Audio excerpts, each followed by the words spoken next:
பொறியியல் படித்து முடித்து பன்னாட்டு நிறுவனத்தில் பணிபுரிந்து வந்த இளைஞர் அந்த வேலையை துறந்துவிட்டு இயற்கையை நோக்கி தனது பயணத்தை தொடங்கியுள்ளார்.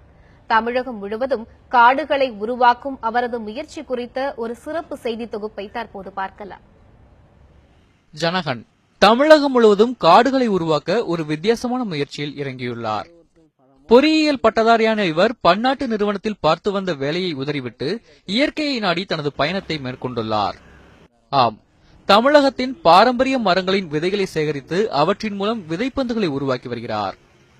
இயற்கை உரம் சேர்க்கப்பட்ட மண்ணுடன் இந்த விதைகளையும் வைத்து விதைப்பந்துகள் உருவாக்கப்படுகிறது. இந்த விதைப்பந்துகளை வெளிப்புறங்களில் தூவுவதன் மூலம் காடுகளை உருவாக்க முடியும் என்று உறுதிபட தெரிவிக்கிறார் இவர். நம்ம ஒரு மரம் 2 மரம் வச்சு வளர்த்துறதோட இது விதைப்பந்துகள் எப்படி பாத்தீங்கன்னா காடுகளா உருவாக்க முடியும். நம்மளால போய் ஒரு செடியை வச்சு வளர்த்த முடியாத இடத்துல நிறைய விதைகளை நம்ம தூவலாம். வெறும் விதையை தூவுனீங்கன்னா அது வீணா போறதுக்கான வாய்ப்புகள் இருக்கு.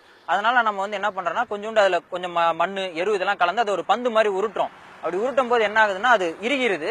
மத்த இதெல்லாம் எதுவும் நடக்காம இந்த பூச்சியோ இல்ல மத்த வண்டு இந்த மாதிரி விஷயங்களால இந்த விதை வீணாகாம அது பாதுகாக்குது. அதுக்கான தண்ணி எப்ப கிடைக்குதோ அதுக்கான சூழல் எப்படி அமையுதோ அப்ப அந்த விதை முளைச்சு வரதுக்கான வாய்ப்புகள் அதிகமா இருக்குது. அது முளைச்சு வரும்போது அங்க ஒரு உயிர் சூழல் உருவாகும். நம்ம அந்த இடத்துல நம்ம போய் ஒரு செடியை வைக்கணும்னா அதுக்கு நம்ம தண்ணி ஊத்தி எல்லா வேலையும் செய்ய வேண்டியது இருக்கு. ஆனா அதுவே முளைச்சு வருது அப்படிங்கும் போது நமக்கு அந்த சிக்கல் கிடையாது. அதுவே அதை தகவமைச்சுக்கும். இப்ப ரோட்ல இருக்க செடியோ மரங்களோ இப்ப இங்க சுத்தி இருக்க இடங்கள் பாத்தீங்கன்னா எல்லாமே நிறைய புல்லெல்லாம் இருக்கு.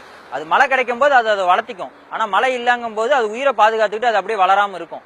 அதை நம்ம வைக்கிற செடி பாத்தீங்கன்னா தண்ணி குடுத்தீங்கன்னா வளர்ந்துகிட்டே இருக்கும். இல்லைன்னா அதுக்கு வீணா போயிடும், அது அழிஞ்சிரும். அதனால இந்த மாதிரி ஒரு முயற்சி இது மட்டுமே கிடையாது, இதுவும் ஒரு முயற்சி. சமீபத்தில் வர்தா புயல் ஏற்படுத்திய தாக்கத்தால் சென்னையில் உள்ள பல்வேறு மரங்கள் வேரோடு சாய்ந்தன. இந்நிலையில் இழந்த மரங்களை மீட்டெடுக்க பல தன்னார்வலர்களின் மூலம் இந்த விதைப்பந்துகள் தூவப்பட்டு வருகிறது. மேலும் இந்த விதைப்பந்துகள் செய்முறை குறித்தும் இதன் முக்கியத்துவம் குறித்தும் ஜனகன் மக்கள் மத்தியில் விழிப்புணர்வு ஏற்படுத்தி வருகிறார். தற்போது தாம்பரம் பகுதியில் மேற்கொண்டுள்ள இந்த நிகழ்வில் கிட்டத்தட்ட 30,000 விதைப்பந்துகள் தூவப்பட்டுள்ளன. நான் இப்ப தாம்பரம் நண்பர்கள் குழு ஆர்கனைஸ் பண்றாங்க. இந்த விதைப்பந்துகள் போட்டு அது மரமா வளரும்னு சொல்லிட்டு. இந்த வத்ரா புயல்னால நிறைய மரம்லாம் அழிஞ்சு போச்சு. நிறைய மரம் அப்ரூட்டா போயிடுச்சு, வேரோட அழிஞ்சு போச்சு. ஸோ மரத்தை வளர்க்கலாம் அப்படின்னு சொல்லிட்டு சாப்லிங்ஸ்லாம் வெடிச்சானா நம்ம போய் தண்ணி ஊற்றணும், அது பாதுகாக்கணும், ட்ரீ கார்டு வைக்கணும், நிறைய இருக்கு. ஸோ இந்த மாதிரி இது போட்டா இது ஆட்டோமேட்டிக்கா அதுவே வளர்ந்துரும் அப்படின்றாங்க. ஸோ நான் இதான் ஃபர்ஸ்ட் டைம் வந்திருக்கேன். இது ஒன்றும் பெரிய விஷயம் கிடையாது. சீட் பால்ஸ் அப்படியே தூக்கி போட்டா போதும், அது பாட்டு தண்ணியில வந்துட்டே இருக்கும். அது பாட்டு பல்வேறு இடங்களில் தூவப்படும் இந்த விதைகள் ஒரு நாள் துளிர்த்து தமிழகத்தை பசுமையாக மாற்ற வேண்டும் என்பதுதான் இவர்களின் நம்பிக்கையாக இருக்கிறது. சென்னை முழுவதும் மரங்களை வளர்க்க விதைப்பந்துகள் என்ற ஒரு வித்தியாசமான முயற்சியை இளைஞர்கள் கையில் எடுத்துள்ளனர். பாரம்பரிய நாட்டு மரங்களை வளர்க்க வேண்டும் என்ற இவர்களுடைய நோக்கம் நிறைவேற வேண்டும் என்பதுதான் அனைவரின் எதிர்பார்ப்பாகவும் இருக்கிறது. ஒளிப்பதிவாளர் அகிலனுடன் பிரசாந்த், நியூஸ் 7 தமிழ், சென்னை.